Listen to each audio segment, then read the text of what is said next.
Close our eyes and take 6 very slow, deep, relaxing breaths. We feel roots extending through the base of our spine, down through the chairs, through the floor, down into the earth, sinking deeply into the earth. And as we relax, we allow all the tension to drain easily into the earth, where it will be refreshed and renewed. And in the center of our heart, we visualize and we see, and we feel a golden light expanding and growing until it is throughout our body and our mind. And we see ourselves on top of a beautiful mountain in the center of a circular grove of trees. And in the center of our circle, a bonfire blazes forth, lighting us and the grove up with a sacred and glorious golden light. And this is the light of truth, the light of love, and it burns away all tension, fear, and despair. We let go of the past completely in this moment and our obsession with the future. We allow ourselves to accept this moment, here and now, for it is a gift. And into this sacred space, we call into our consciousness a divine power, however we choose to see that. Some of us see it as the goddess or God, divine presence, that place of peace within us, whatever. We ask that it make itself known to us in a higher and more potent way. And we dedicate this day to that power. We ask that it guide our thoughts and our intentions, that we can grow together this day and every day to be happier and more peaceful people. And together we say, blessed be. Not everybody is, I just realized, is into the craft. So this is not a process that's only craft oriented, but because most of us are here because we want to know how to effectively work within our craft groups, we will probably be using a lot of craft language. But you can take this and do with it what you will. And you can apply it into any kind of group, any kind of meeting, any kind of relationship. Any group is 1 or 2 or more people. So, you can use this in your marriage if you want to as well. The first half of this workshop is really dealing with ethical communication, and then the second half we'll break for lunch and we'll come back and we'll actually do the more nuts and bolts process of the consensus process. Everything I do comes from a spiritual perspective. So if you have a problem with spiritual terminology, try to translate it into your mind into language that's a little bit more meaningful for you. But I don't apologize for my spirituality. That's the only thing I know. Okay, so the first thing that we have to think about when we're dealing with communication is truth, right? You got to be honest. You've got to be truthful. If there isn't truth, there is no meaning. We have no cause for relationship. We have no substance. We have no spiritual backing or source for our relationships with one another. The problem is when you just tell somebody, well, why don't you tell the truth?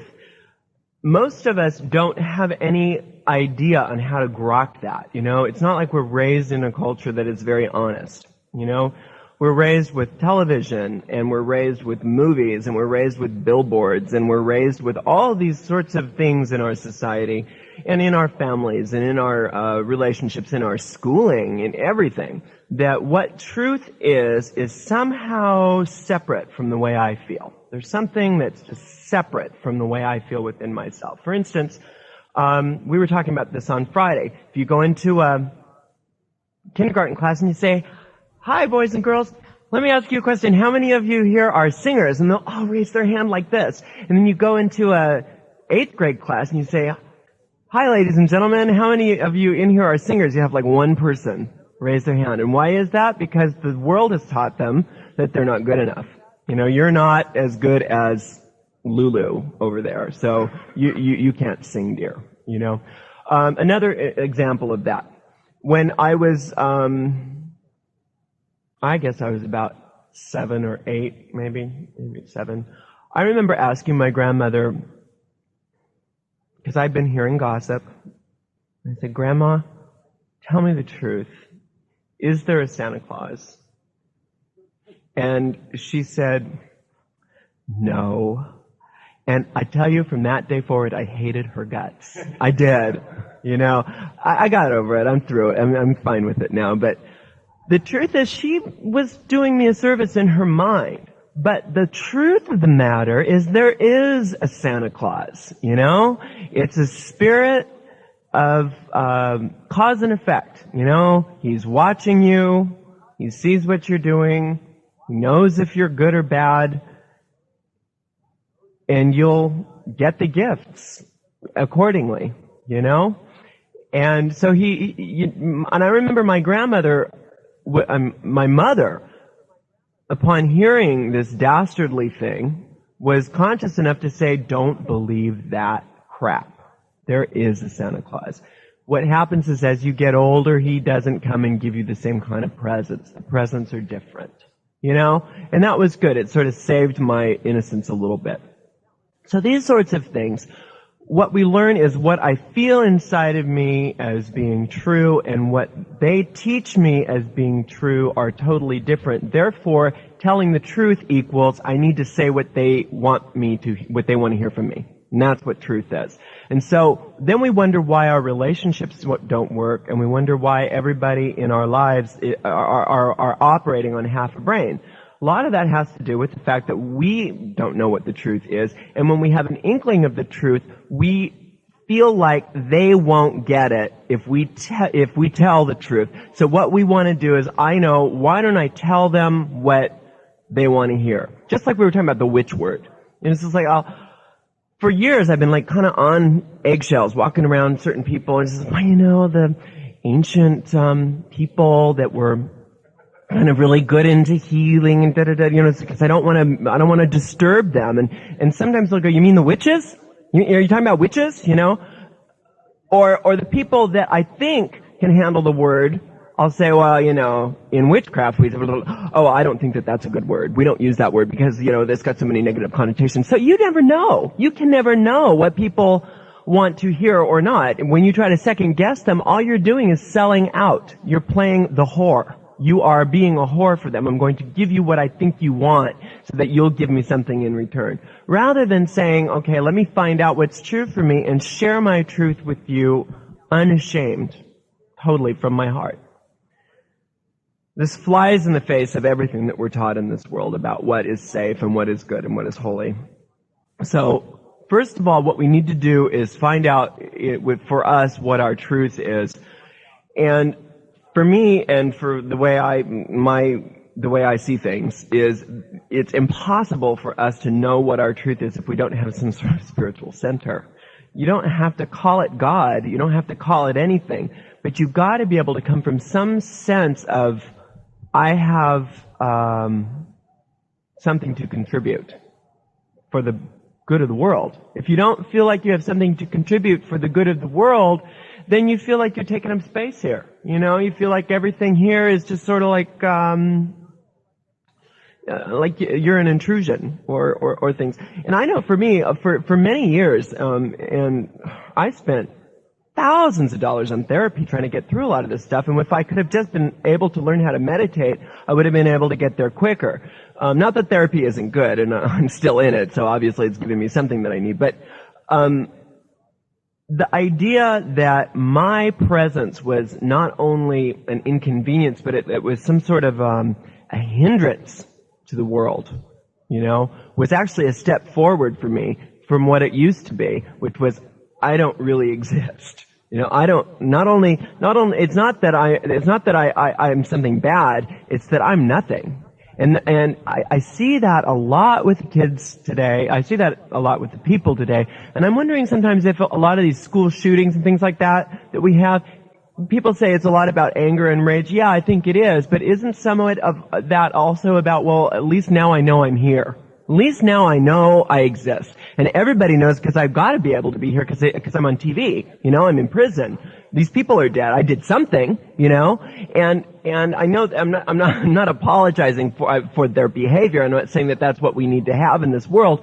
But if we can look at these sorts of things from the context of, you know, that they're calling out for some sort of validation and some sort of love and some sort of recognition that they are in existence.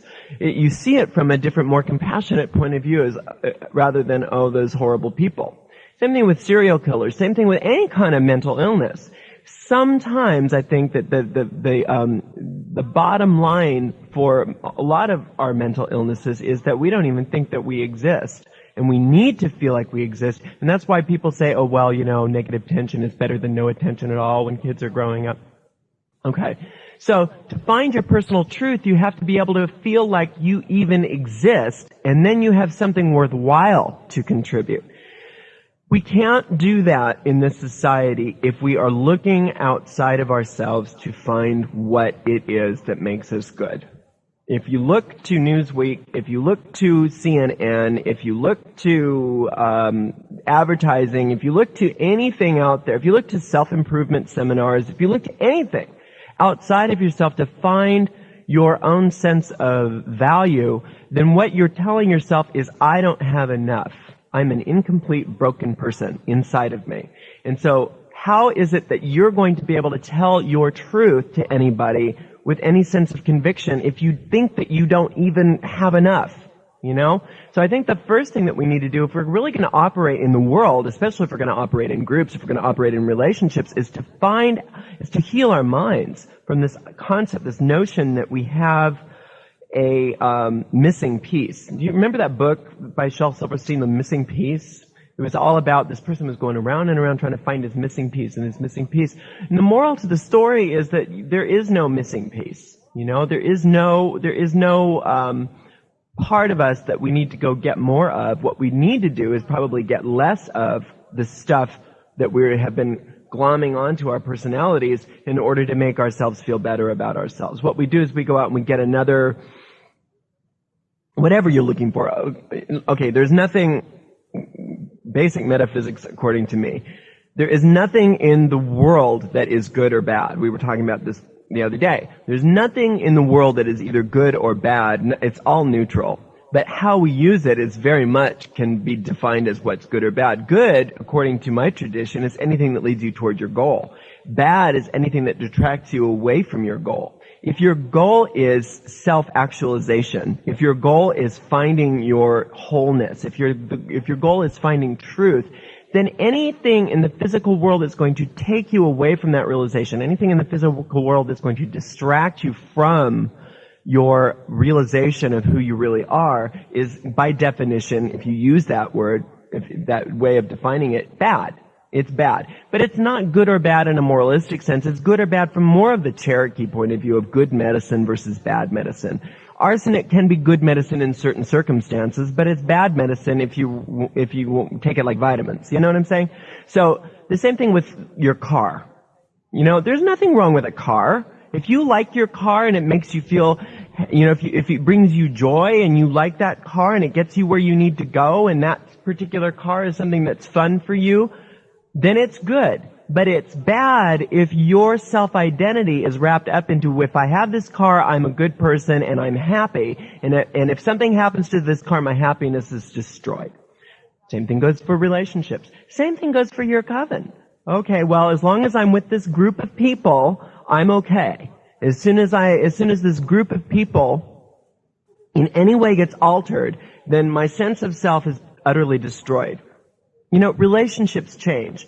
We look at relationships from my idea of an enlightened view of relationships is all relationships are assignments. And we come together for a certain period of time to learn certain amounts of lessons. And then when those lessons are done and the relationship has served its purpose, oftentimes we separate physical proximity because there are other relationships that we need to get involved with.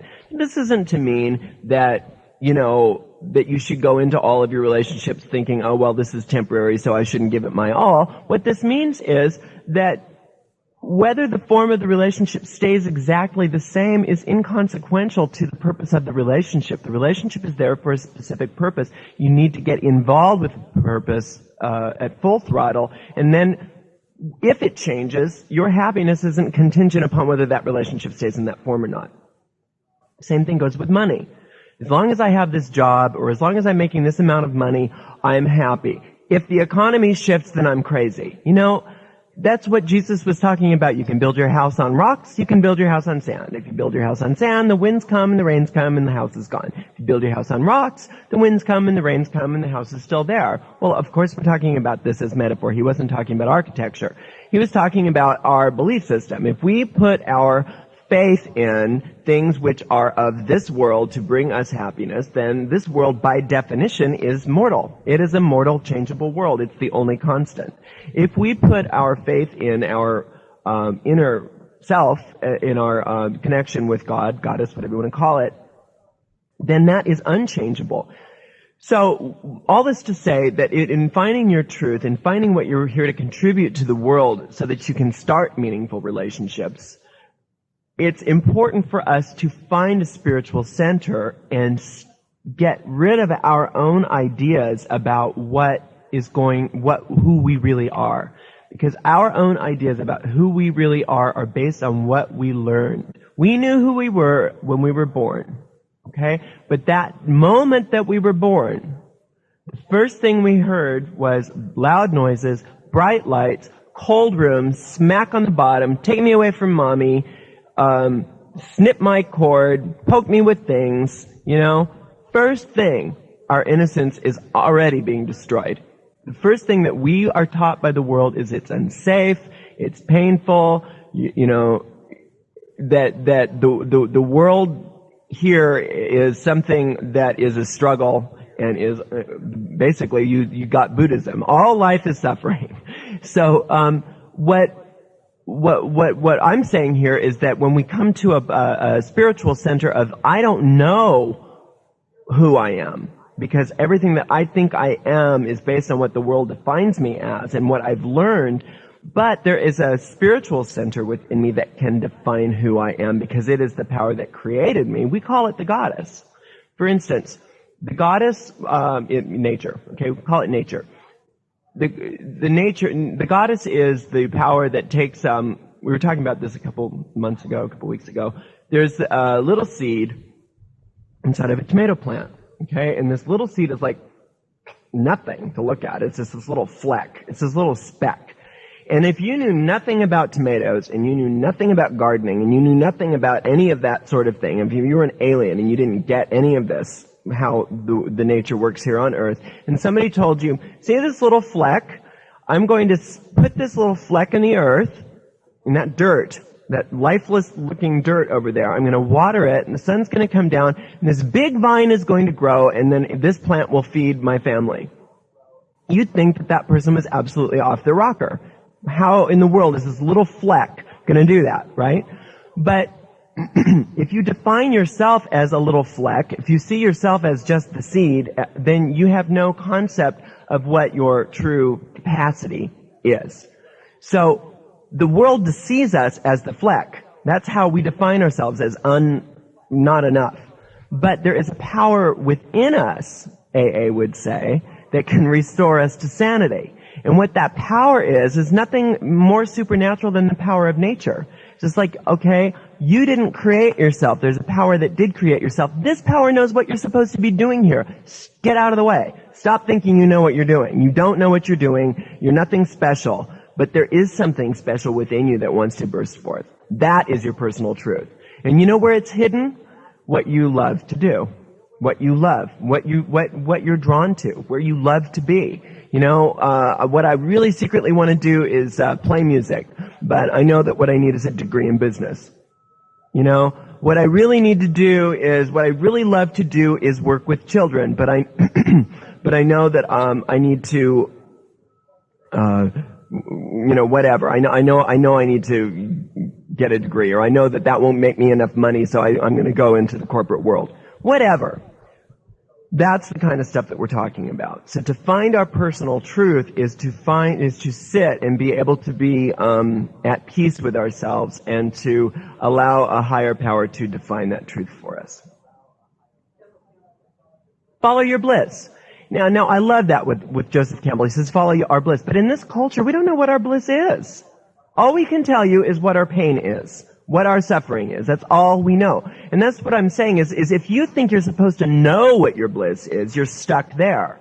The first step is to know, I don't know what's going to make me happy. If I knew what would make me happy, guess what? I'd be happy, because isn't that true? If you just, every mistake that you made, every mistake you made, did you do it because you got up and said, I know I'm going to be a jerk today? No, you didn't. You did it because you didn't know how to operate in the world. If you knew how to do it and still how to get your needs met, you would have done better. And that's what comes into play when we start doing this forgive your parents stuff. You need to get to a point where you realize that, yeah, they weren't perfect, but they did their best, just like you did your best when you screwed up. But that's what comes into play with what we're talking about here. When we're dealing with groups and we're dealing with relationships, knowing your personal truth is just step one. There is a difference between personal truth and cosmic abstract truth. Abstract truth works for everybody. We talked about gravity. I drop that can and it falls to the floor. Mother Teresa drops the can, it falls to the floor. Hitler drops the can, it falls to the floor. The fundamentalist drops the can, it falls to the floor. The witches drop the can, they fall to the floor. Everybody. It's all unifying principle. There's no separate. That's the one unifying principle is natural law. Okay? That is abstract truth. It's something that there's not up to any debate. The goddess's laws, divine law, natural law is not up to debate. There is no voting. There is no board meeting. It's just the way life is. And that's what magic is. That's why I love how people are, well, we know magic. It's just like, like you know something special. All knowing magic is understanding how things work, and it's scientific. It's very scientific. We were talking about this several times, how Jesus always talked about how give unto others as how you would like them to give unto you. Do unto others as how you would like them to do unto you. And this was because 2,000 years ago, they didn't have, self-help books.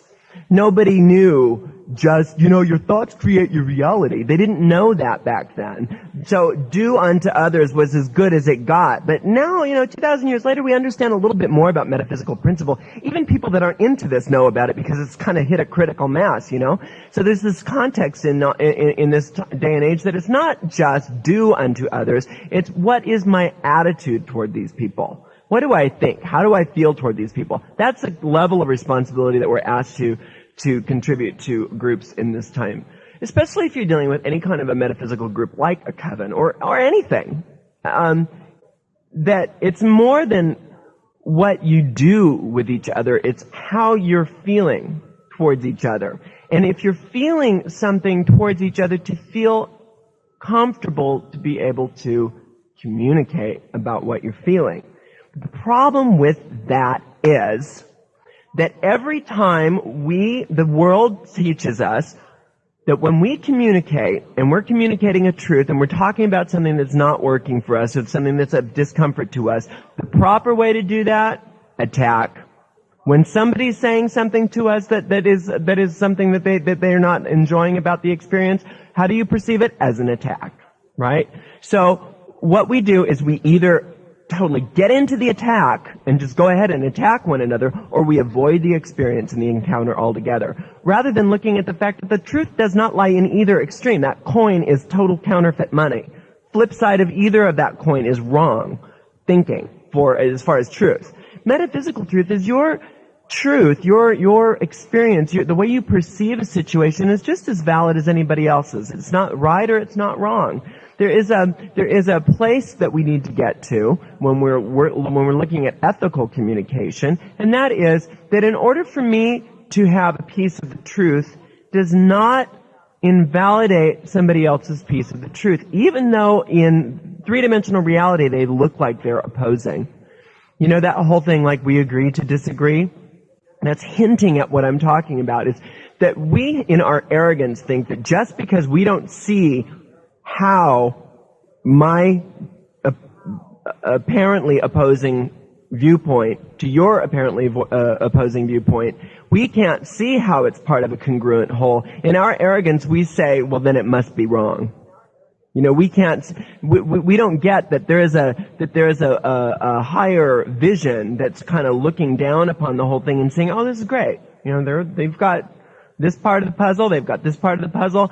But the point is that when we start fighting at each other, that our parts of the puzzle are more right than each other, where that's coming from is that this belief in scarcity. It's the scarcity principle, that in order for me to have truth, you have to be wrong. In order for me to have money, you have to be poor. In order for me to have anything, I have to take something away from you. But in ethical communication, I can share my truth, and I don't need you to agree, because it's not about whether I'm right and you're wrong. You know, that kind of started coming up in the 70s. You know, I'm okay, you're okay. But it's a little deeper than that, I think, now. It's not so much that, okay, well, I know that I don't agree with you, but it's okay, because we can still agree to disagree. Underneath that, there is sometimes a judgment of, I know that you're totally full of shit, but I'm not going to tell you that, because I know that's not spiritual. You know, that's not what it is. It's not about looking spiritual. It's about saying, my truth is my gift to you. Your truth is your gift to me. And we can just be in the experience of giving and receiving our gifts without having any judgment on it one way or the other. It's not about that. It's about let's just share. You know, thank you for sharing. Oh, I know, because thanks to Est, you know, thanks to Werner Erhard, thank you for sharing is sort of like a big old middle finger, I know. But what we have to get clear on in consensus and in any kind of communication is no one has the whole truth. Nobody has the whole truth, but everybody has a part of it. And to the extent that you're not willing to share your part of the truth, you are limiting everybody else's experience. I'll give you an example. In a relationship with somebody in my group, I was going forward, doing my business, and got to a point where this person said, you know, I gotta leave. I'm out of here. We're like, okay, you know, because we don't judge you if you want to leave or stay or come or go or whatever, and it's not about, well, let's, you know, talk about this, where did we go wrong? It's like, if you want to leave, you need to leave. But what happened was there was all of this talk about all of these problems that this person was having with me, you know? And nobody ever bothered to share the fact that this person was having any problems with me. And it's sort of like, well, you know, you're in this position of leadership, so you should kind of know everything. So you're in this position of leadership, so you should sort of be perfect. And, you know, we didn't want to, what's that? Yeah, you should be gazing in your crystal ball and knowing what everybody is thinking, and kind of totally invalidating the position that, hello, I'm on the earth as a student, you know, I just happen to be in a leadership position because that's the role I got in this game. It's not because I have any extra special stuff. What was not happening was, what was not occurring was everybody was so uncomfortable with sharing their truth with me that I didn't get all the data that I deserved. I was left out in the dark. And so there was a lot of data that I could have gotten that could have helped me a lot sooner to look at, you know, what my process it was. And there's stuff that, you know, that came up later that it was like, God, you know, that's so true. That is so true about me. And those are things that I really do, you know, want to work through. And this is stuff that I really do want to hear about. Not in an attacking position, but, you know, I think it's really important for me to know these things. And at the same time, it was also good for me to know that, well, the reason why they didn't feel safe in expressing their truth to me is because I was playing a game of, well, don't tell me your truth because, you know, I'll get real crazy. Don't tell me what I don't want to hear because, you know, I'll get really, you know, mad, or I'll get really hysterical. Don't tell me your truth because I can't take that. And so this is a tyrannical game that we play with one another. And some of us don't get crazy and hysterical. Some of us say, well, don't tell me what I want to hear because I'll just withdraw and go away. You know, it doesn't matter. It's the same game. what we need to get to a point of is safety in our communications, that I can hear what you need to say without perceiving it as attack, and I'm willing to share with you my truth without attacking you.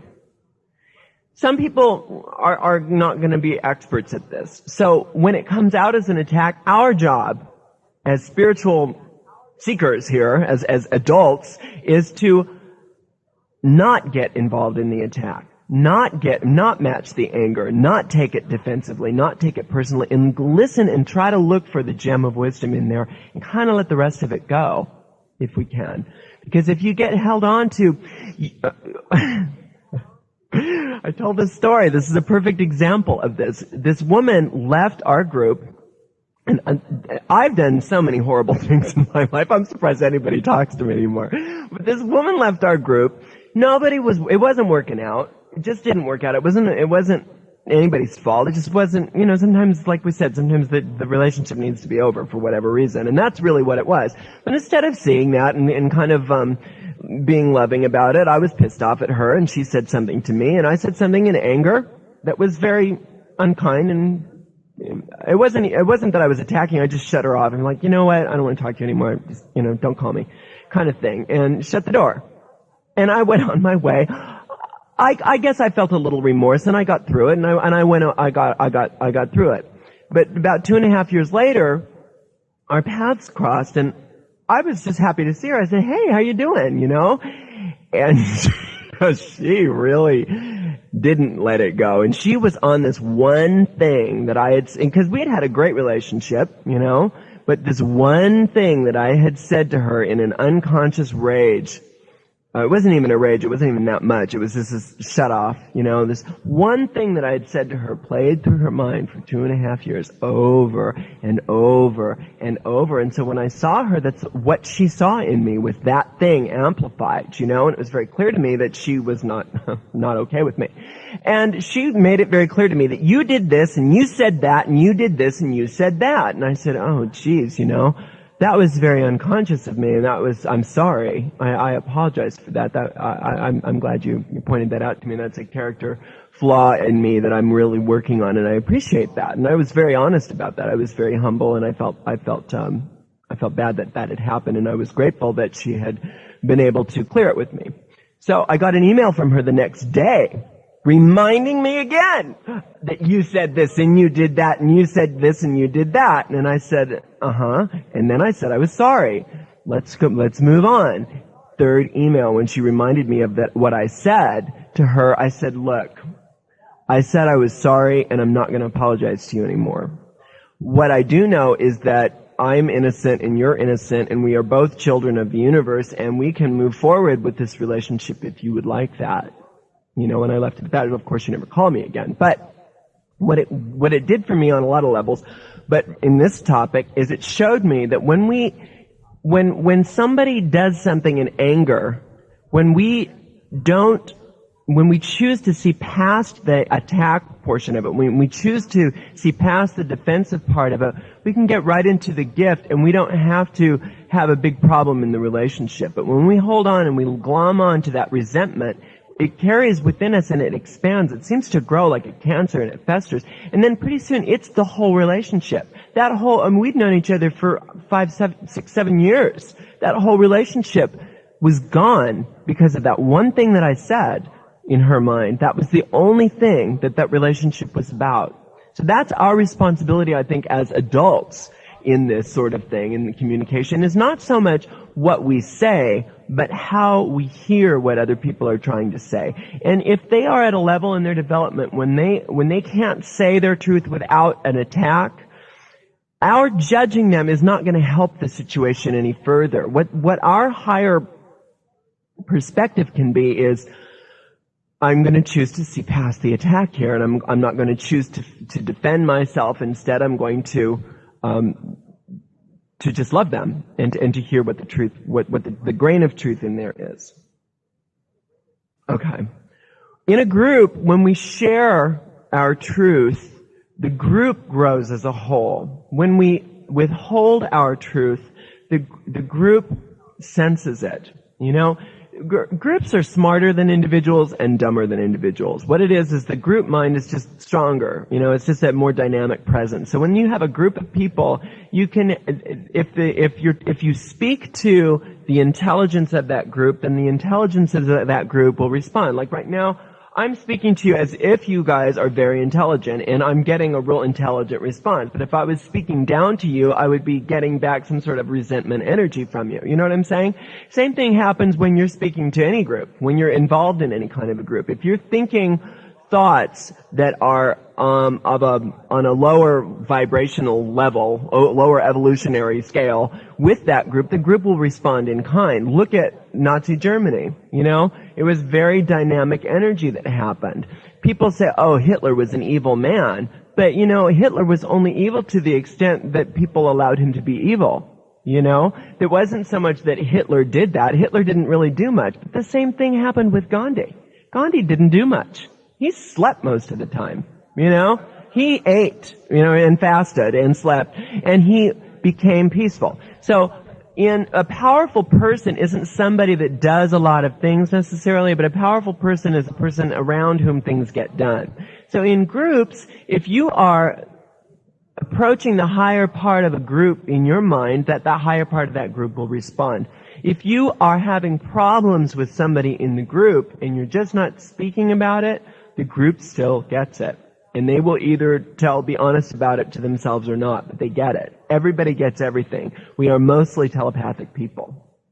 And we don't want to believe that a lot of times, but our verbal communication, we know, is just a very small amount of the way that we communicate to each other. It's how we feel about one another, and how our attitudes are with one another. And right now in the craft, there is a real anti-group sentiment happening. There's this all groups are bad. All spiritual leaders are bad.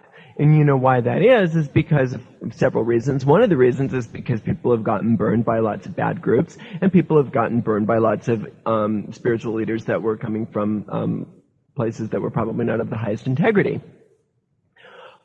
Also, another reason why I think is because people are trying to establish what we were talking about earlier as personal power from within, finding the truth about them, trying to find a personal core center of power. But we also said that nothing in the three-dimensional world is good or bad. It's all totally indifferent. It's completely neutral. So groups aren't good. Groups aren't bad. Groups are just a higher dynamic of the individual.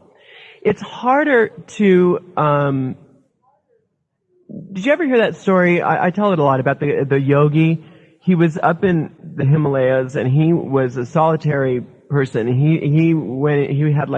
had 10 years of solitude or something like that, to do lots of spiritual purification, practice yoga, to commune with the one or whatever. And he was very advanced. I mean, he could do some supposedly do some very advanced things. He could do levitation or dematerialization or whatever. He could do all of these great and wonderful, magical, mystical things. And so his next step in his process was he was going to come to the West to teach. And so he was doing a tour. And the first thing that happened is he got off the plane in John F. JFK Airport. And somebody cut in front of him and pushed him out of the way to get at their bag, as they do in New York. And he didn't know how to handle it, and he had a big fit. Because this person who was supposed to be so advanced was only advanced with himself. And so that's my point with people that are so into not being with groups or not being in relationships, being solitary creatures, is that you really can only go so far, because this whole world is about relationships. So it's not that groups are bad, it's that we don't have a lot of tools that we've been given by society on how to get involved with one-on-one or with groups in an effective way. What we were taught as children and by society is the way that the group can help you is by telling you what to do. The way that the group can help you is by giving you a place to worship, meaning tell you that you're a miserable sinner.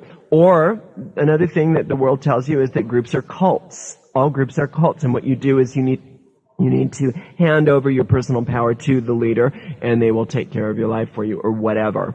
So, but for us, a group dynamic is actually an integral experience where everybody involved with the group is part of the mind, and each cell is important. Okay. So each individual's voice another way of saying that is equally essential to the power of the group and how it works. There are two types of people that come into groups. You can see it as two different types of people. There are many, everybody's unique. So, one type of person is a person like me. Very enthusiastic, has really good speaking abilities, very dynamic, can come in and just really, mesmerize people with their words, and really get a lot of stuff done and talk, and really be a real go-getter. Around whom a lot of people go, oh, well then, I should just kind of sit back. Because they're so good at speaking, and they're so good at all of that, and they have such an incredible vocabulary, and they're so dynamic, they're a powerful person, so my role in this group is kind of to listen, right? That's the other type of person. It's like, I don't really have much to contribute to this group, I'm just coming here to support, But that's not really a high place to come from for anybody. When we're talking about a consensus process, now of course this is a lecture, so my job is to lecture, but in the second half, when we're going to be doing the consensus process, it's not. And when we're using the consensus process in group dynamics, what it is everybody's voice is valid. Everybody's voice is not valid. Everybody's voice is essential to the outcome of the group because you're part of the group mind. It's important for those of us who are more dynamic speakers to learn how to step back and let the group take over, because the idea is if I'm not talking, if I'm not controlling the group, it won't work. Without me, the life of the group is over. That's my personality type. The other personality type is I don't have anything worthwhile to contribute. And it's really the opposite is true. Usually, the dynamic speakers, everybody's gotten the gem like 3 years ago, okay? And you can just shut up for a while because we got it. We know what you have to contribute. Not that you don't, have something to contribute, but that the other people that haven't been contributing, we don't have any clue of what they were going to, what we're missing. For example, this one person in our group, I'd seen her for, I don't know, maybe almost 2 years, and I think I'd heard her speak twice. In the whole time that we've been apart. And it's not our job to say, you speak, you never speak. That's got to come from within, And I remember once I was doing a talk on something or other, and this person, this topic was really important to this person, obviously. All of a sudden her spine got straight, and her voice had power. She didn't speak like a little girl, she spoke like a woman. And she just shared, and she didn't just share, she shared and shared and shared her personal truth about whatever this topic was. And we were all like, I didn't even know you knew how to talk, And not only was it good for us to see her contribute and to feel her contribute on an energy level, because now we felt like we had bonded with this person, but what she had to say was so essential to whatever it was that we were doing at that time. So, there you have it. Okay, blah, blah, blah. So being civil towards one another, the point that I didn't finish making, being civil towards one another at the expense of being honest is probably a retrogression rather than a progression of group dynamic. Counter to that, there's this new sort of metaphysical consensus communication tyranny that happens. It's just like, well, you know what? It's just not ethical for me to just hold back anymore. I need to tell you what my truth is. And then all of a sudden now it's your excuse to be a total bitch. You know what I mean? It's not about that either. It's really more about being able to come from your truth. Now, I know I give lots of examples, but this is a really good example. I've given this one several times. Once upon a time, about 4 or 5 years ago, there was this person who was involved in this group that I was leading, and her husband came to a lot of our public functions. And he had some off behavior, but just because somebody's a little bizarre doesn't mean that they don't have something to contribute, and we just sort of, it's a good thing to release judgment, you know what I mean? And so we were all trying to just okay, well, whatever. So then, little by little, I started getting these women coming up to me saying, I don't want to rock the boat. I don't feel comfortable confronting this person. I don't know who to come to. This person keeps on being very explicitly sexually advancing toward me. And there's a lot of really sleazy behavior. He keeps rubbing up against me. He keeps basically harassing me sexually. And this is not what I wanted to hear. This is the last thing I wanted to deal with. So I'm thinking, okay. And then after about the fifth person, and these are people that, because this is the group that I am a part of is kind of a networking of different groups. So it's not like this one little group of people that got together and said, let's get rid of him and make up the story about him. It was a lot of people that didn't really even know each other that well. So I got that it was a real problem, that something was really happening. But again, I didn't want to just take anybody's word for it. I didn't want to accuse him of anything. And I didn't know him. I'd met him just a couple of times. And so I said, I don't know the best way to do this. I'm going to talk to the wife. But, I didn't know what else to do. I knew that I was screwed no matter what I did. He wasn't able to get it, so he gave it to me, right? So, I talked to this woman. I said, I'm not saying that it's true. I don't know what's true. All I can do is share with you that I'm having a real problem, and this is the problem. I told her what the problem was. I'm getting these complaints about your husband being total sleazeball. So, nothing really happened. So then we had this retreat. We had llamas up in the mountains. And at this retreat, there's a period of a couple hours of silence where everybody's silent so that they can meditate and get ready for the ritual, whatever. And it's a very sacred time. It's the only time that you don't get to listen to city noise. It's really kind of nice, And so we're all having a nice silent period, and all of a sudden I'm hearing this. I'm like, what is that? Sounds like somebody really talking weirdly. And I see this guy who's got a clipboard, and he's going around to everybody at there were like 70 people at this thing. Everybody, one-on-one, taking a survey. Have you ever heard of me being sexually inappropriate? Did you ever see me do anything sexually inappropriate? I'm like, and I'm totally livid. I'm pissed. I'm just like, and I'm angry. And I want to just go over there and take him by the shirt and just like say, you will never come to one of these things again, and you are out of here, and I never want to see your face again. But I had been around enough to know that that kind of behavior just makes me look like the person that everybody was saying I was, and I didn't want to be that person anymore. So I'm thinking, that isn't it. What is it? Well, I also knew enough in spiritual, metaphysical truth that that it's never the feeling that we think it is.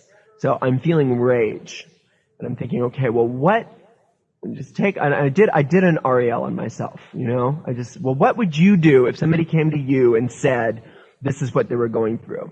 So I said, okay, I'm feeling rage right now. Okay, well, what's the feeling that you're feeling underneath the rage? And I got a couple levels of something. I don't remember what it was. And finally, I got to the bottom line of it. I'm feeling terrified. I'm feeling totally scared that he's going to destroy the retreat. Everybody's going to leave. This is going to be what the whole thing was about. My biggest, deepest, darkest fears is that he's going to destroy everything. And my little intuitive voice said, well, that's a really valid fear. Maybe you should just tell the truth. Because before, when I was going to go let him have it, I wasn't going to tell him the truth. I was going to tell him what I thought was the truth. But the bottom line truth is that I'm terrified that your behavior is going to destroy this event for me. So I went over to him, and I was totally over the anger at that point. I was actually terrified. I was in tears. And I said to him, can we talk for just a second? And I said, I understand what you're going through is really difficult, and I know that you're trying to get something good done here, but I gotta just share with you that I'm feeling terrified that you're gonna destroy this event for me, and I would really, really appreciate it if we could handle this outside of this event, and maybe we can get together and deal with it next week. Because I don't think anybody is gonna benefit from this, and I think that this is really a destructive thing, ultimately, even though you think you're trying to help. And he did it. He just stopped. Later on we did get rid of him, but we did it in a nice, actually he left, on his own. I didn't have to kick him out. I wasn't the enemy. But the bottom line, the point I'm making is when we're able to get in touch with our truth and just express our truth rather than going with the energy of the emotion that we think we're having, then we get a lot more done more quickly. Course in Miracles says, you're never upset for the reason you think. You're never upset for the reason you think. There's always a deeper feeling. I remember somebody said, that was a Course in Miracles student, yeah, I know, I'm never upset for the reason I think, but I'm sure it has something to do with you. But what that means, that just reflects a basic metaphysical truth, is that there's many levels to our emotions. So, we're getting through this really well. So the individual's responsibility in a group is to become empowered from within, to do our own personal spiritual work from within. The group's responsibility to the individual is to see that everybody has a safe environment for expressing their truth without fear of being attacked. It's so funny in witchcraft that we're so out there. The burning times no more and all that stuff, But when it comes to being in a group, we are so quick to put somebody up on a stake and light the torch and just watch them burn, And that's where we need in groups is to say, okay, we're not going to have witch burnings in here. Everybody's voice is valid. Okay? And the facilitator, we'll talk about the roles later. The facilitators process is really to say, okay, how can we glean the truth from what you're saying, So it's our responsibility to individually try to hear without attack and express without attack. And it's the group's responsibility to make sure that everybody feels safe enough to do that. The other thing to remember, too, is that everybody's got a right to information that affects them. If you have a real problem with somebody because of their behavior, they have a right to know that. It's not so much that you have a right to your feelings, but if you're feeling something and you're supposed to be having a relationship with this person and you're not giving them the data that they need to operate 100% in that relationship, you are falling short of your responsibility to be an ethical person in regards to that relationship and to be in regards to functioning well within that relationship, because you're treating them like they're morons. Well, you can't handle this if I tell you this. Well, maybe they can, maybe they can't, but they still have a right to know. It's not your responsibility to tell them that they're a moron. They can find that out themselves, I know I have. It's also valid for a group to decide that there's certain things that are confidential within that group. Because if you know that what you say in that group is going to be spread out all over the internet, you're not going to feel safe. There's no reason why out of context things, just because it's your truth doesn't mean you want everybody to know, right? It's up to you to decide when people want to know or not want to know. And so in a group, you have to be able to know that there's confidentiality is guaranteed within that group. And that's what we call perfect love and perfect trust. I know that what I say here is going to stay in this room, and if you start getting a lot of gossip going on about what's been shared in that group, then the group has failed you, right? The person then who's responsible for gossiping, it's our responsibility as a group to share that truth with them.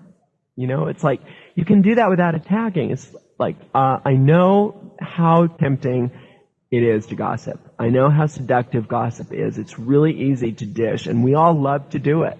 There's nobody I know that just does not lie. Now, I've got some really juicy gossip that I just heard yesterday that I'm just, I just got to talk to somebody about this. So it's not that they're bad people. It's that they're very human. But what we want to do is get to a point that we are operating at a little higher level than what is just easy. Because, the path of least resistance is not the highest road. The path of least resistance is to drink, to take drugs, eat the ice cream, and to gossip. To do all of those things that are just addictive behavior within us. The higher road is to make a new choice that, this is sacred. This is sacred trust, and I have been entrusted with sacred information here, and I'm not going to violate that trust. There's no difference in violating that trust than in violating any other kind of an agreement. So I think it's important that we understand that group dynamics are such that they are built up over time. It's not, you don't get this in 15 minutes. You don't get a group together and say, oh, in 15 minutes I'll trust you so much with my life secrets. You know what I'm saying? It's built up over time. And when people violate your trust, it's not necessarily always the highest road to just ostracize them and to say, I'll never ever speak to you again. But it is probably the highest truth to say, well, you know, we have a problem in our relationship and it's going to take a while for us to rebuild this trust. Let's work on it. If you're interested in doing that. If you're not interested in doing that, then the whole thing's a failure. Why even bother?